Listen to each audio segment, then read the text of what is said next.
Mas agora, especificamente no caso de pastagem, penso que a gente tem que pensar um pouquinho diferente, ou tem que começar a dar chance de outro raciocínio, que é o seguinte: à medida que você aumenta, num tratamento que você aumenta a produção de biomassa, você aumenta a lotação. A lógica por trás disso é muito boa. Você precisa comparar condições que estejam na mesma estrutura de pasto. E aí você está fazendo a comparação justa. Só que, do ponto de vista de intensidade de emissão, talvez fosse vantagem fazer diferente. Talvez fosse vantagem deixar você ter um desempenho maior dos animais. E, eventualmente, você, nessa linha, você está usando menos suplemento, porque você está ganhando mais com base em pastagens, né? Então, esse seria um lado de você pensar até onde a gente pode ir numa pecuária com menos necessidade de insumo interno, mais baseado o ganho na pastagem, porque você deu uma estrutura melhor de pasto, deu uma disponibilidade maior, o animal foi lá e ganhou mais peso. E tem uma vantagem adicional, que é a questão do carbono no solo, porque o carbono no solo, ele tem muita relação com o crescimento da forragem para cima. Então, à medida que você tem uma biomassa maior para cima, você provavelmente tem uma biomassa maior para baixo também, a raiz.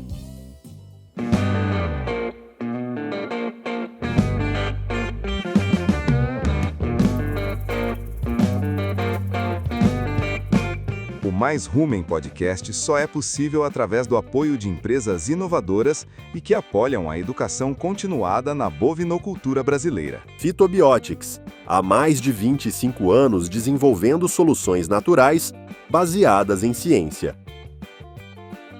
Novonesis, transformando o mundo através da biologia.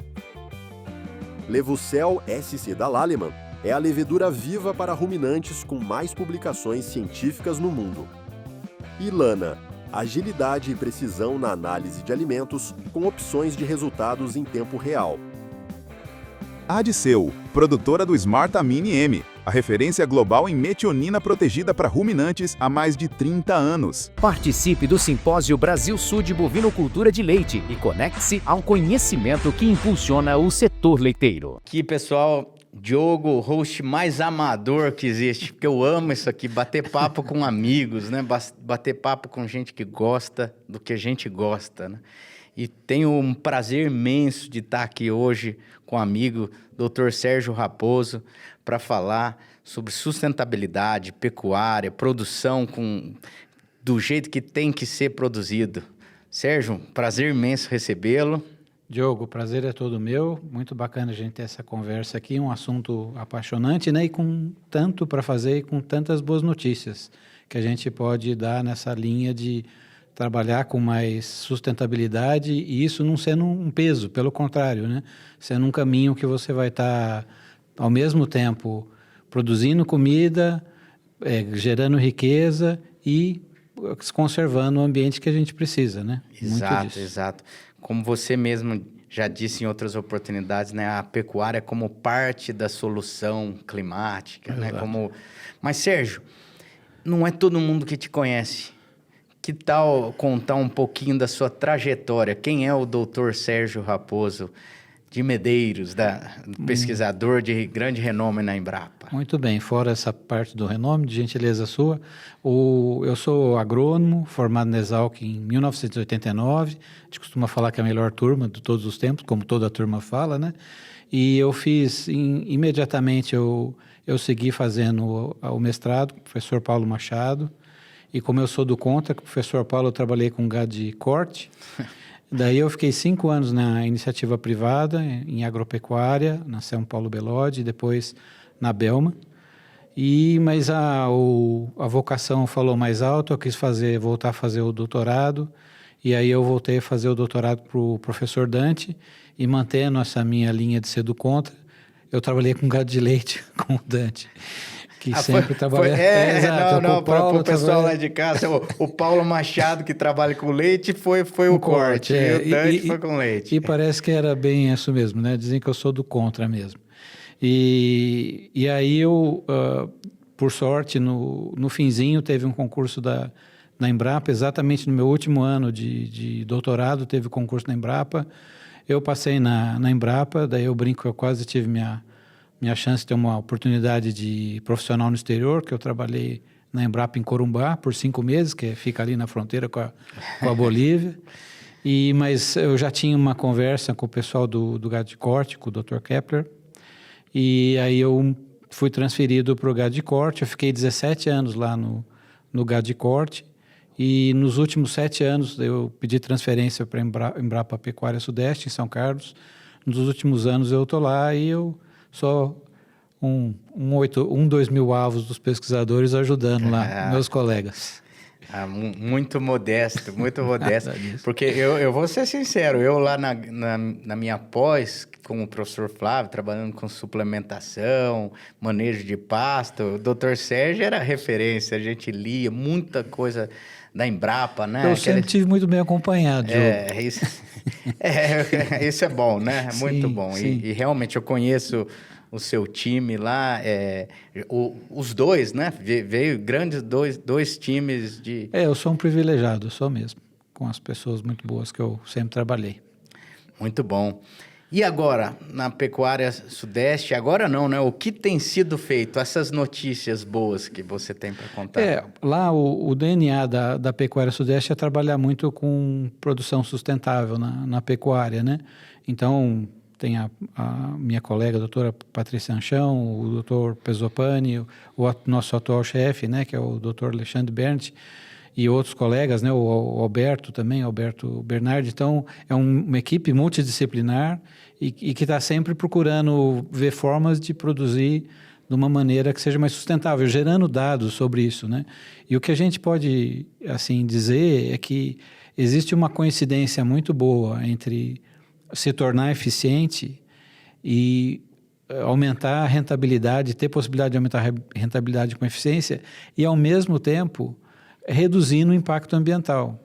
Então, é uma relação ganha-ganha-ganha. Então, a dificuldade é a gente conseguir escalar o que a gente consegue fazer atualmente na pesquisa. Mas eu acho que é uma coisa que, na verdade, já está acontecendo, né?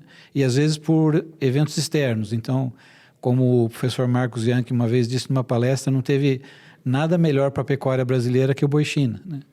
Então, forçou o pecuarista, exatamente. Né? A demanda de fora fez a gente ter que fazer uma terminação mais intensiva, um ciclo do animal mais curto, e isso trouxe um monte de benefício além de ter esse mercado melhor que pagava melhor, né? Foi uma vantagem para o sistema em termos de rentabilidade do sistema, independente só do preço mais alto, e também uma redução de impacto ambiental. Levocel SC, a levedura viva da Lallemand Animal Nutrition, é única, pois eleva a qualidade nutricional das dietas e garante resultados para o produtor. Com mais de 100 publicações científicas, é reconhecida por estabilizar o pH ruminal, reduzir risco de acidose e favorecer uma microbiota benéfica. Isso aumenta a digestibilidade da fibra e promove o bem-estar animal. Com respostas consistentes em diferentes dietas, Levocel SC entrega desempenho real e mensurável, com maior retorno econômico no sistema de produção. Sérgio, eu vou aproveitar essa deixa sua. Ao comentar do boi China, então o pecuarista se viu num cenário que ele tinha que produzir um animal mais jovem, né? E para conseguir, esse animal teve que ter maiores ganhos. E eu estou dando essa volta toda para a gente falar das métricas de mensuração de metano, né? Porque esse animal, claramente, ele vai ter uma redução na intensidade das emissões, ou seja, a emissão por quilograma de produto, no caso, o ganho. Vamos aproveitar para falar um pouco dessas métricas, como que você vê elas sendo aplicadas? Isso é interessante, Diogo, porque se você perguntar para um pessoal que só está pensando em redução de metano, vai falar, não, o que importa é ter gramas por dia. Eu tenho que diminuir gramas por dia, porque eu vou ter menos gramas no fim do dia. Só que se você for pensar, e a gente é fácil criar um exemplo, se tiver um animal que está ganhando 200 gramas por dia e está emitindo só 150 gramas por quilo, por 150 gramas por dia de metano, ele tá emitindo 150 gramas. Se eu tiver um outro que está ganhando 1 quilo e está emitindo 200 gramas, porque quem produz mais, come mais e emite mais, ele está emitindo mais. Só que eu preciso de 5 desse de 200 gramas para produzir a mesma quantidade desse que está emitindo 200. Então, na verdade, você tem 1.500 gramas no um e 150 no outro. Então, a intensidade de emissão, e eu tenho bastante convicção para dizer isso, não tem jeito melhor da gente medir. Não é a melhor métrica disparada, porque ao mesmo tempo ela está resolvendo o problema de reduzir o metano, mas sem deixar de produzir alimento, que é uma obrigação que a gente tem. E onde que está a pegadinha dessa métrica? É que você não pode olhar ela sozinha, porque no fim das contas o que interessa é ter menos gramas por dia mesmo. Então, se você tem uma intensidade de emissão e você reduzir a intensidade de emissão em 10% e aumentar o rebanho em 10%, você está no 0 a 0, você não melhorou nada. Na verdade, você melhorou muito, você fez uma grande coisa, você tem mais carne com menos emissão, isso já é uma vitória. Mas se a gente quiser realmente deixar de ser parte do problema e ser parte da solução, a gente tem que fazer um esforço para reduzir a intensidade de emissão numa porcentagem em que o tamanho do aumento do rebanho seja menor. Aí sim a gente vai estar diminuindo. E as pessoas às vezes têm um jeito de olhar nessa primeira proposta, eu vou diminuir rebanho, parece que é uma proposta antipecuária. Na verdade, é uma proposta antipecuária ineficiente. Então, se a gente, no mesmo momento que você está diminuindo a intensidade de emissão, e aí você não está diminuindo a emissão, você está aumentando o ganho, você está, ao mesmo tempo, produzindo mais carne em menos tempo. Então, para a mesma demanda, você vai precisar de um rebanho menor. Então, essa é uma coisa que a gente pode chegar lá. E nem é o melhor exemplo de você precisar menos animal, o animal que está tendo desempenho. A categoria mais interessante para a gente olhar para diminuir o rebanho com eficiência é o rebanho de cria, que, aliás, é onde está a maior parte da emissão. Então, se a gente pensar que a taxa de desmama no Brasil está por volta, em média, de 65%, quer dizer, você precisa de 100 vacas para cada 65 bezerros. Se você aumentar para 80%, com um rebanho de 80 milhões de cabeças, se eu não me engano, dá 15 milhões de vacas a menos, produzindo o mesmo número de bezerros. Então o impacto é disso muito grande. Ou seja, a gente não vai estar tendo prejuízo nenhum. E a gente tem um exemplo parecido com as vacas de reposição, à medida que a gente consegue reduzir a idade da entrada dos animais também em reprodução. E o último exemplo para a gente focar, que é um exemplo que a gente não está diminuindo o rebanho, mas a gente está precisando de menos animais para a mesma demanda, são os animais que perdem peso ou deixam de ganhar peso na seca. Então, se a gente trabalhar para eliminar esses 3 gargalos, a gente melhora muito a nossa intensidade de emissão. Eu vou até comentar. Quando você usou o exemplo de um ganhando 200, o outro ganhando 600 gramas dia, eu já estava com uma coceirinha aqui, porque eu vou apresentar dados nossos australianos, onde um está perdendo peso. E se só usar uma ureia, um nitrogênio, uma fonte... tem tanta estratégia que não é focada em aditivo antimetanogênico, mas simplesmente é em melhorar o manejo, as estratégias de suplementação, com impacto gigante, né? Porque esse mesmo animal que está perdendo peso ou mantendo peso, ele está emitindo metano. Sim, exato. E esses são os ralos que a gente tem que dá para melhorar muito, né? E o interessante, voltando ao exemplo das vacas, o interessante de falar, e pegando esse seu gancho, não é nada demais. Então, para a gente passar de 65% para 80%, a gente precisa manter as vacas numa condição corporal boa. Isso você consegue fazer com pasto e sal mineral nas águas, e pasto, sal mineral e ureia na seca, pasto vedado, né? Precisa ter massa tem que ter biomassa na seca, com sal, com ureia. Você consegue chegar nesses 80%. Então, não é alguma coisa estratosférica que você precisa fazer. E tem um ganho adicional. À medida que você tem vacas mais bem nutridas, a gente tem a questão da programação fetal. Então o bezerro vai estar... Um bezerro melhor, você vai estar produzindo, o futuro desse bezerro vai ser melhor. E até tem um ponto interessante, que daí pode ser mais polêmico, mas eu tinha uns colegas que defendiam que o bom era ter 80% de reprodução, para você ter uma taxa de reposição maior no seu rebanho e ter o ganho genético incorporado mais rapidamente na produção, né? Então a gente tem muitas estratégias para melhorar e algumas bastante simples, né? Até a gente está aqui na SBZ, né? E teve a palestra do professor Guilherme Conjo, seu colega lá da Exalc, e foi muito bacana ele mostrando que uma das melhores estratégias é manejo de pastagem, que vem a calhar ao exemplo das vacas, né? E que é alguma coisa que é muito escalável e que, obviamente, você ter maior produção às vezes vai incluir você ter que ter insumos, adubação, etc. Mas só de você já manejar melhor, você vai ter um ganho. E isso vai se refletir em animais ganhando mais.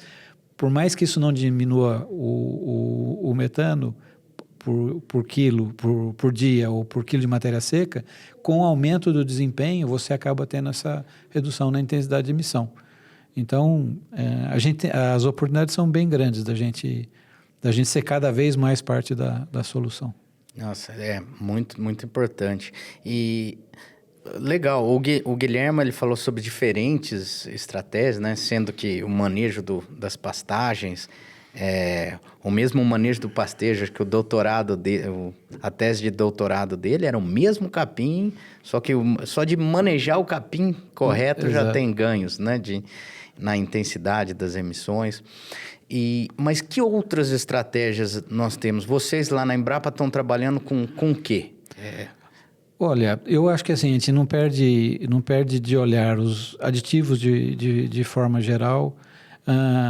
Lipídios, suplementação com lipídios sempre faz muita diferença. Coprodutos, né? Então, coprodutos eles já diminuem na entrada, porque eles trazem uma carga menor de emissão na produção, na hora que a gente está olhando como um todo, né? Esses subprodutos às vezes podem ter exatamente a gordura, quer dizer, você não está pondo gordura como gordura, né? Você está pondo gordura usando o coproduto como veículo. No caso, o DDGS muitas vezes tem uma quantidade considerável de gordura, né? E isso é uma coisa interessante. E então, assim, você tem muita opção. As leguminosas, que eu acho que é um assunto que a gente ainda aproveita muito pouco, e eu acho que a gente tem muito que crescer. A gente tem dados de pesquisa muito bacanas e com certeza vai melhorar. E a gente começa a pensar até em coisas mais elevadas, assim. A gente vê alguma coisa do pessoal já falando em transgenia para ter algum produto, um composto secundário na forrageira para diminuir a emissão, que seria um jeito fácil de escalar. O problema é fazer a transgenia com todo o desafio que tem, especialmente regulatório sobre isso, né? Mas são coisas que estão aí na bancada. Basicamente está fazendo de tudo e a todo momento, né? A ideia é essa, não perder nenhuma oportunidade, inclusive porque muitas delas você pode sobrepor uma a outra. Elas não são competidoras. Exato, né? vai ter algumas são bem aditivas, aditivas ou sinérgicas, né? Então você tem bastante opção para reduzir. A minha tese de mestrado que eu comentei, a lembrança de ler os trabalhos do Dr. Sérgio, eu estava trabalhando com manejo de pastejo e o suplemento, né? A interação dos dois, tá aí.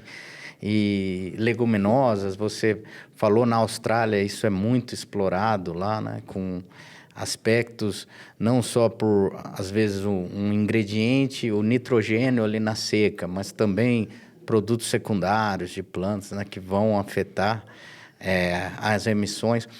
As próprias braquiárias têm saponinas, que sabe-se que tem efeito. Então, nós já temos a base da nossa pecuária, está bem preparada para... E a biodiversidade brasileira estimula a gente procurar outros forragens, outros componentes vegetais que possam fazer parte da dieta ou ser uma fonte para extrair um composto secundário que seja interessante. Então, isso A gente sabe vários lugares que fazem screening, né? Tem um trabalho que está proposto a ser feito pelo pessoal lá da Embrapa Maranhão com o Babaçu. Então, você tem muita alternativa e tem que usar todas as ferramentas que tiverem à mão e usar bastante ciência, né? Fazer bastante prospecção, que a gente vai chegando nos... E o grande desafio desses compostos é você fornecer, você escalar, você fornecer para os animais. Então, quando a gente olha o consumo de sal mineral, ele não é homogêneo, né? Quer dizer, se tiver um produto que vai no sal mineral, o consumo não é homogêneo entre o lote, tem animal que não come, tem animal que não come todo dia. Você põe o proteinado, às vezes até piora a situação, né? Então, inclusive, muito interessante ver os seus dados sobre o desafio de colocar via água, que eu sempre achei muito, muito complicado, né? Mas seria uma estratégia uma estratégia extremamente interessante para desenvolver agora que a gente tem recursos tecnológicos, né? Que dá para identificar o animal. Sim, a tecnologia evoluiu muito, né? Porque a suplementação via água nasceu lá na década de 80, né? E por que só agora está aparecendo? Mas só para não deixar surpresa, você falou que achou que teria muitas complicações, eu também achei, e daí na hora que eu fui lá ver, tem mesmo. O negócio não é simples, não. Choveu, o bicho vai na água de superfície, mas é mais uma estratégia, né? Sim. Eu acho que a gente a gente buscar, estudar, e isso a Embrapa faz em parceria com as universidades, né? A gente está conversando de trabalhar mais e mais em parceria. Eu estou até usando a camiseta de um grande parceiro aqui, que é o pessoal lá da FISEA, né? De Pirassununga. Isso é muito bom. E a gente precisa trabalhar junto cada vez mais, né? Para o benefício de todos. E nessa questão, né, você vê, o que está fazendo diferença na água é a pecuária de precisão que pode fazer.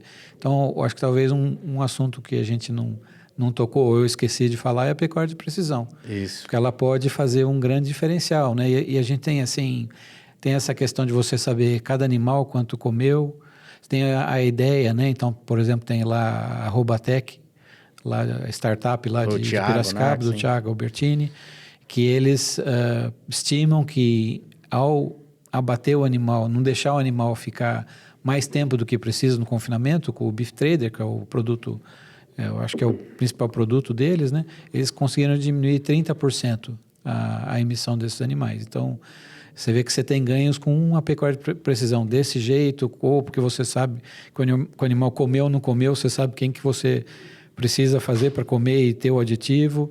E você pode pensar um pouquinho mais nessa questão agora de usar drone para manejo de pastagem e melhorar o manejo da pastagem. Quem sabe para frente usar drone e conseguir manejar melhor identificando a leguminosa e a gramínea e conseguir fazer mais facilmente o manejo, e isso é até interessante porque em 2012 eu estava participando de um evento lá em Edimburgo, na Escócia, e falando, por que leguminosa não funciona? E um pesquisador inglês levantou e falou assim, porque o produtor é preguiçoso. E eu achei aquilo lá, eu entendi o que ele quis falar, porque você tem que ficar um manejo super em cima, né? E achei muito injusto, porque é difícil e não é fácil. E não acho que seja preguiça do produtor, não. Acho que é difícil mesmo. E esse é um exemplo de uma dificuldade que existe, que a pecuária de precisão, eventualmente, se a gente chegar nessa capacidade de identificar uma e outra e dar a informação em tempo real, o produtor vai sair desse problema e vai conseguir fazer a leguminosa que persistia menos tempo, persistir mais tempo. Apesar que, eu acho que vale a pena a gente tocar nesse assunto também, a leguminosa, mesmo que ela não persista, pelo tempo que ela ficou e os benefícios que ela traz, ela pode já ter se pagado. O básico ali de captar o nitrogênio, né? Ela capta nitrogênio, ela aumenta a resiliência para a seca, você não precisa dar suplemento, muitas vezes você vai poder simplesmente não dar o suplemento proteico na seca, porque ele vai resolver o problema da proteína, você não precisa ter gasto com fazer o fornecimento do suplemento. Então, é um combo de vantagens muito, muito grande, né?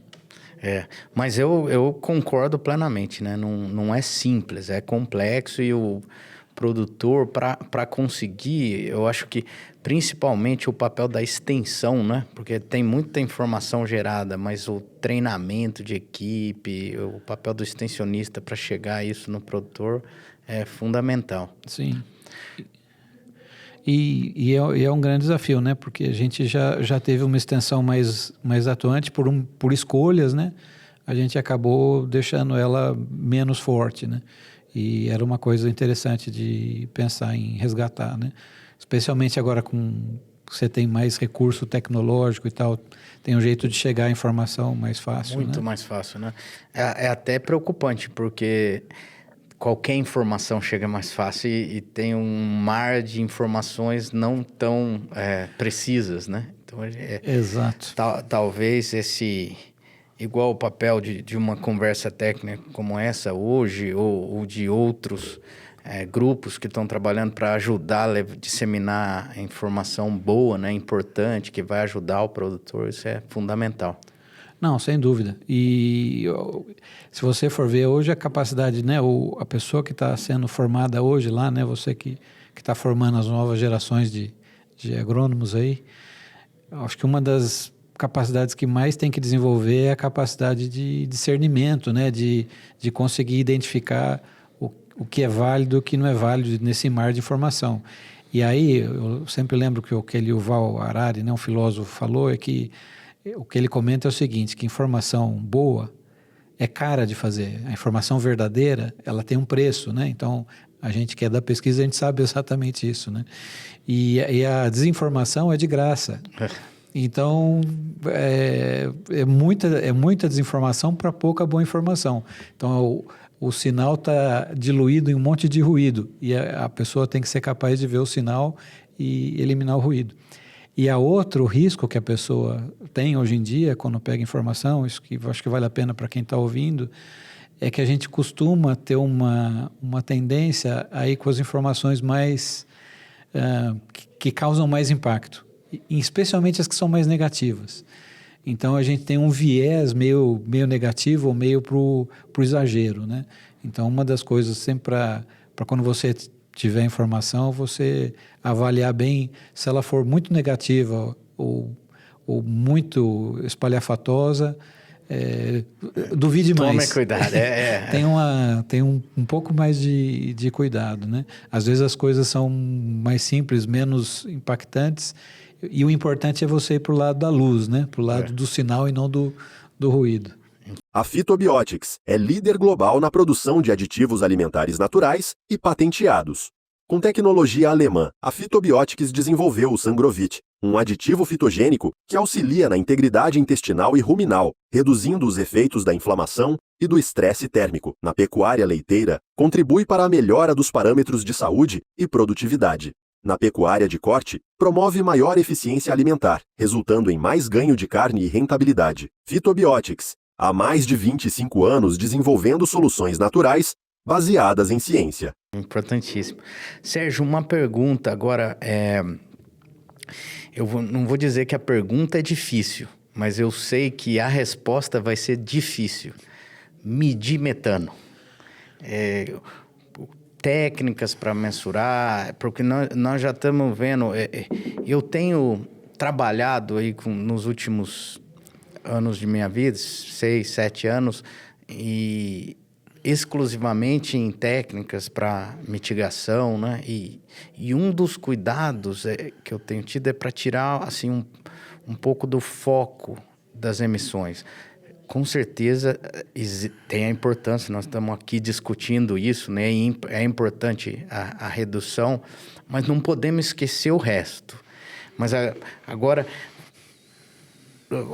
a minha pergunta é, as técnicas para mensuração e ela atrelada ao resto, o sequestro de carbono, não, como você vê isso? Primeiro a pergunta, é difícil medir metano? Medir metano é difícil. Hoje a gente tem ferramentas que ajudam muito e assim, tem um equipamento que se destaca no mercado, que são os GreenFeed, né? Que ele mede em tempo real a emissão pelo animal. O problema dele é que ele é uma medida que a gente chama de spot, né? Ele mede o animal naquele determinado momento. Então, para você ter uma medida válida desse animal, eles recomendam você ter 30 medidas num período de, no mínimo, 20 dias, alguma coisa assim. Então, e aí você tem um resultado que, nas comparações dos trabalhos com o padrão ouro, que é a câmara respirométrica, ele seria válido. Então, é uma técnica validada. E apesar da câmara respirométrica ser o padrão ouro, o problema dela é que você tem um valor extremamente verdadeiro para uma situação completamente artificial, que é deixar o animal parado numa câmara respirométrica. Ele o habitat está... Exato, você está medindo uma coisa que não existe, né? Mas o que você está medindo é a melhor medida que você pode ter. E entre os dois tem uma opção, que é o SF6, né? Que é o hexafluoreto, que ele é um marcador que você usa para medir num cromatógrafo o quanto que tem de metano, porque você sabe a concentração do SF6 e aí você estima a do metano que você coletou num período de, em geral, 24 horas por 5 dias consecutivos. E o SF6 ele cai bem na situação que é comum da gente, que é pasto. Então você consegue fazer essa medida com o pasto. Que inclusive é o grande desafio da Greenfeed, né? Exato. Ainda mais se o pasto é bom. Daí... Exato. E o SF6, o problema dele é que a incerteza dele é maior que os outros métodos. Mas o valor médio dele é um valor também que está bem razoavelmente validado. Assim. Então, assim, a gente fica com uma medida, seja da maneira que for, é o jeito que a gente consegue medir e ele já é suficiente para guiar a gente, para saber se a gente está indo para o lado correto ou para o lado errado. Para mim isso que é o mais importante, né? Mas ele é difícil. E aí as outras partes, os outros gases de efeito estufa são igualmente, são piores até, né? O óxido nitroso é terrível de medir, a variabilidade é super alta. A boa notícia que a gente tem é o carbono solo.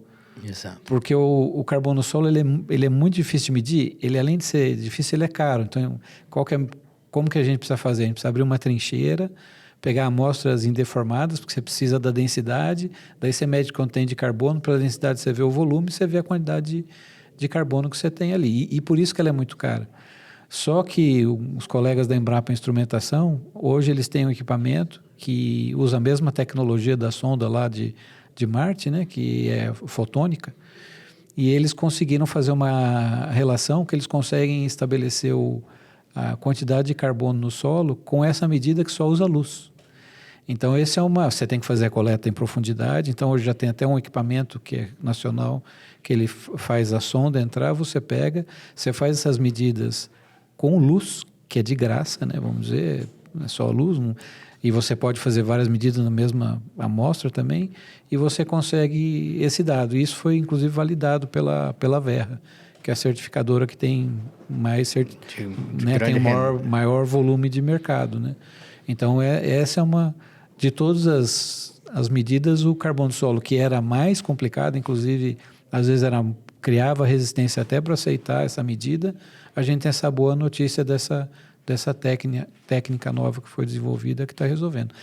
Agora, talvez, para fechar, é aquilo. O importante é quanto mais a gente conseguir chegar no valor verdadeiro, é o que a gente precisa. Mas se a gente estiver indo para o lado certo, já está bom. Isso que é importante. Para resolver o problema, né? Para a gente conseguir retardar o quanto o mundo está aquecendo e, de um ponto para frente, acreditar até que a gente pode reverter. Que é uma coisa bem para frente, mas a gente precisa fazer um esforço grande, desde já, cada um ajudando o que pode, né? Aonde for possível. E a gente tem muita oportunidade, no caso da pecuária, de ajudar com coisas que você está a favor, né? Está a favor está indo morro abaixo. É só você... Às vezes, e eu vou dar um exemplo, né? Esse é também outro exemplo que eu costumo dar muito. Suplementação é uma forma de você reduzir o ciclo do animal e você provavelmente com certeza reduz a intensidade de emissão. Vários trabalhos mostram isso. Só que para você fazer uma suplementação maior na fazenda, você precisa de uma estrutura de coxo maior. Então, às vezes, para alguns pecuaristas, o problema vai ser ter o dinheiro para fazer o investimento na estrutura de coxo que ele precisa para dar certo a suplementação mais pesada. Então, pode ser uma oportunidade de política pública ter esse investimento direcionado. Eu dei o exemplo do coxo, porque é da minha área, mas pode ser qualquer outro impeditivo que está fazendo a pessoa não conseguir adotar a outra parte. A outra parte, ele compra o concentrado, ele vai produzir a carne e vai pagar, mas aquele dinheiro para pagar o que ele precisa dobrar ou triplicar a quantidade de coxo que ele tem na fazenda, às vezes é a parte que é mais difícil para ele. Então, às vezes a gente tem essas oportunidades, né, para explorar de chance de incentivar as pessoas, de destravar algumas desses gargalos, para aí vai morro abaixo. Né? Não, legal. Sérgio, mas você falou, foi claro que a gente não é só a emissão, né? A importância também de entender o carbono sequestrado, tem que olhar de todos os ângulos, né? Acho que um assunto que talvez a gente possa conversar é sobre o uso da terra. Será que o fato de um produtor aqui no nosso bioma está conservando 20% da área versus um australiano que está lá falando das emissões, falando do Brasil, mas não está preservando. É importante esse fato aqui? Eu acho que a gente tem que levantar essa bandeira para o produtor, e ao mesmo tempo o produtor tem que entender que esse investimento que ele faz nessa área de preservação tem muito em benefício próprio também, porque não tem ninguém mais exposto a um clima que não seja previsível do que o produtor rural. Então, eu acho que a sociedade tem que valorizar e o produtor tem que valorizar também, né? E o que eu me lembrei de comentar na parte de uso da terra, que eu acho interessante, é uma coisa que talvez uma ideia para a gente pôr no ar, para tanta gente que vai ouvir, né? Que a gente faz muito esforço para reduzir a área, e isso tem uma grande vantagem, né? Então, o Dr. Roberto Rodrigues, ex-ministro da Agricultura, ele fala muito do efeito poupa-terra, né? E é uma coisa realmente, assim, a gente tem que louvar também, essa é uma grande vitória do agro brasileiro, né? A gente conseguir produzir tanto em uma área tão pequena, e ele sempre faz a conta ao contrário, se a gente não tivesse melhorado tanto quanto a gente melhorou a eficiência, como a gente estaria numa situação talvez insustentável, né? Mas agora, especificamente no caso de pastagem, eu penso que a gente tem que pensar um pouquinho diferente, ou tem que começar a dar chance de outro raciocínio, que é o seguinte: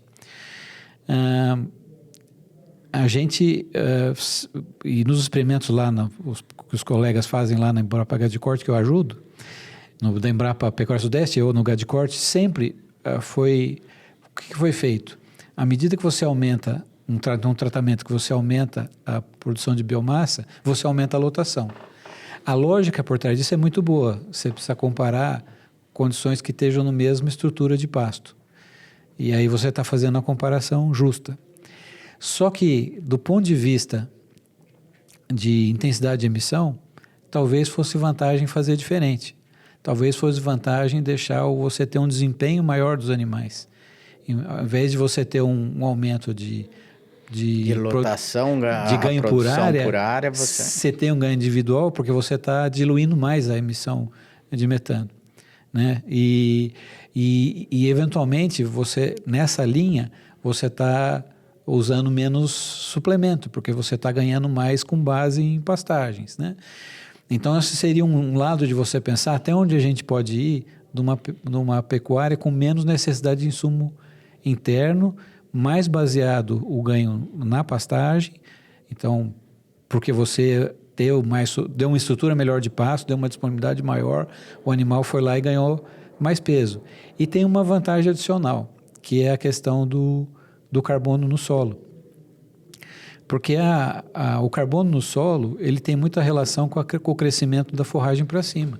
Então, à medida que você tem uma biomassa maior para cima, você provavelmente tem uma vai biomassa maior para baixo também a raiz. E aí você tem uma maior sequestro de carbono. E assim, o sequestro de carbono é excelente no solo, se a gente conseguir medir, se contabilizar, é ótimo. Mas, na verdade, você tem uma vantagem muito grande para o próprio produtor. Porque aquele aumento de carbono, ele está melhorando todo o condicionamento do seu solo físico-químico. E isso é uma vantagem muito, muito grande.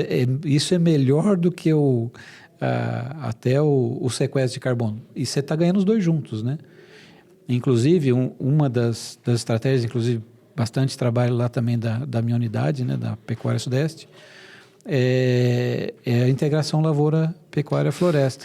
Eu estou dando risada porque eu ia dizer o seguinte, que a gente falou do sequestro de carbono no solo, as estratégias e as métricas de medir a emissão de metano, falamos do uso da terra, né, o produtor que está preservando, manejo de pastagens e a chave de ouro, a integração lavoura-pecuária. Que é um negócio, assim, é fantástico. Inclusive, a adoção é super... O pessoal brinca, né, que é adoção por inveja. Alguém vê que faz e fica com inveja e quer fazer igual. Porque...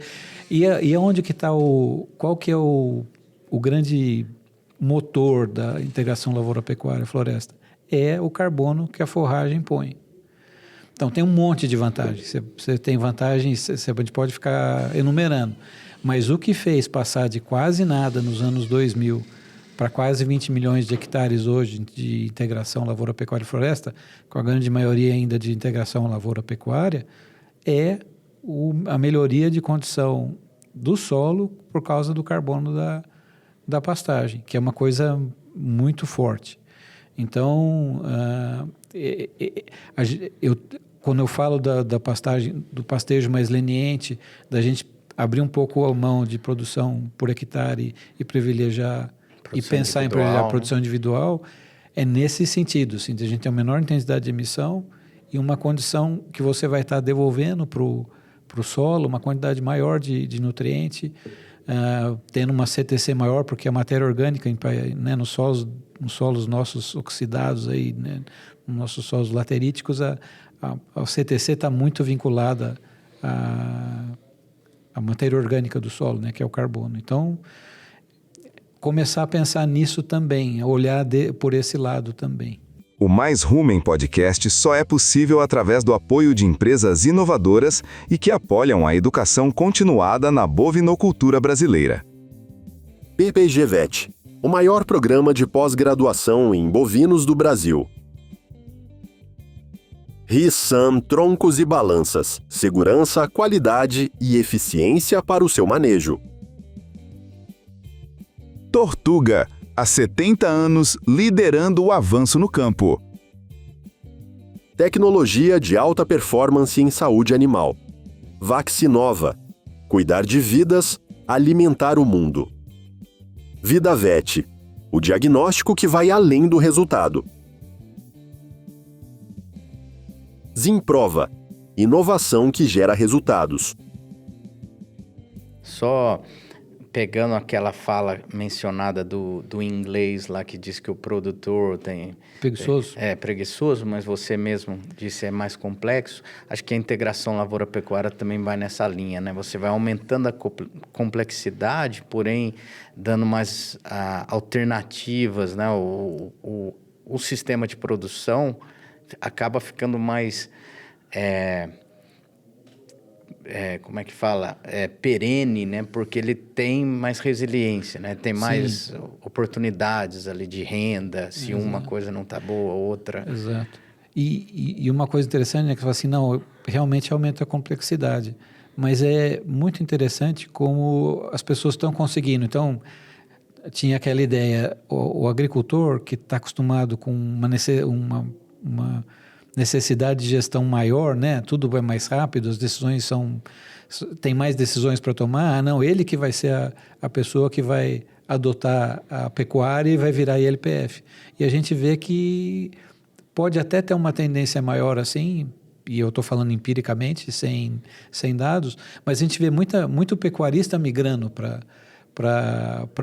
ou incorporando a agricultura no portfólio dele. E aí ele melhora muito a fazenda. É um ganha-ganha, Exato.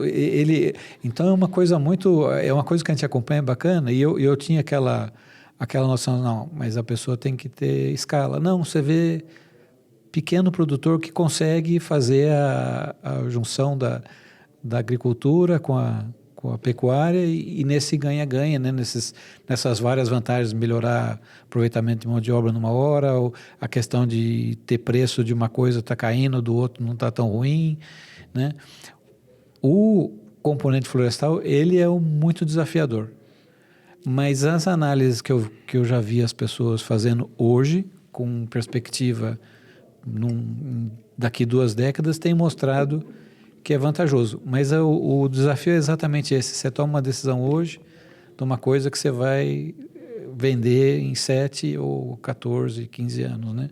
Então, realmente, demanda a pessoa ter uma capacidade de absorver esse fluxo de caixa mais desafiador aí.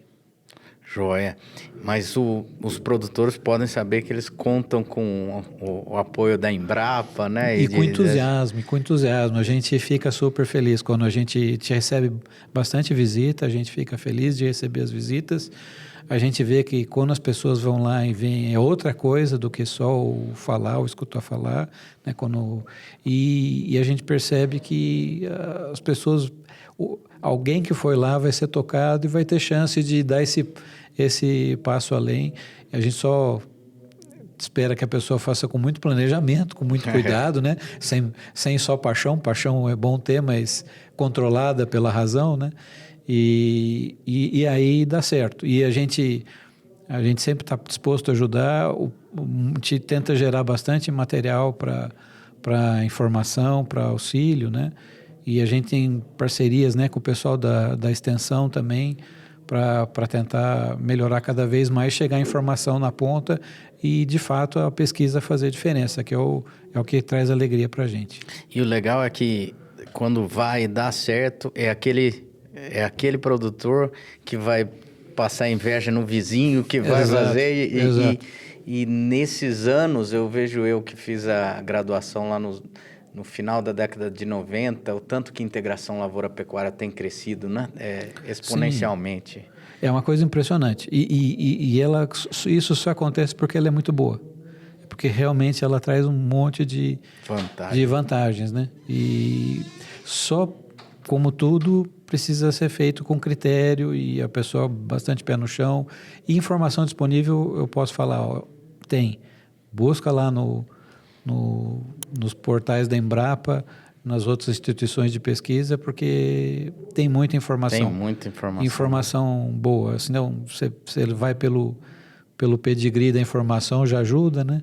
E assim, você sempre vai poder colocar em dúvida e pegar de várias fontes, né?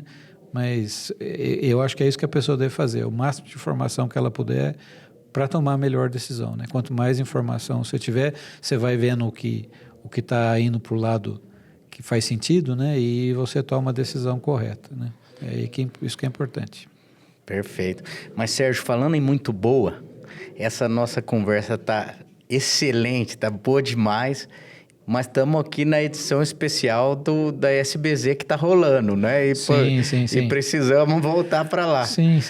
Sérgio, um agradecimento gigantesco. Só para eu não quebrar o protocolo aqui do podcast, a gente costuma pedir recomendações. O meu amigo Bruno Barreta, que é um dos principais hosts aí, criadores do podcast, sempre pede recomendação de livro. Eu já fui um pouquinho diferente. Recomendação para a vida. Pode ser hobby, pode ser filme, pode ser podcast, pode ser livro, pode... O que você quiser, uma recomendação, olha ali para a câmera para falar com os nossos ouvintes aí. Então, eu acho que a melhor recomendação para as pessoas, eu falo isso muito para os meus orientados, alunos, né?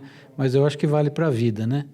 Que é pensar muito, que nem eu falei, fazer as coisas racionais e tal, mas no último escolher pelo coração, porque o cérebro perdoa, o coração não. Então, e as coisas precisam ser feitas com paixão. Então, mas informação e depois a última pitada é ir com o coração. Esse amor é importante. Importante. Né? Muito obrigado, Sérgio. Nada, Foi um Diogo. prazer Eu agradeço muito a gigantesco, oportunidade. uma honra estar aqui. Igualmente para mim. Obrigado.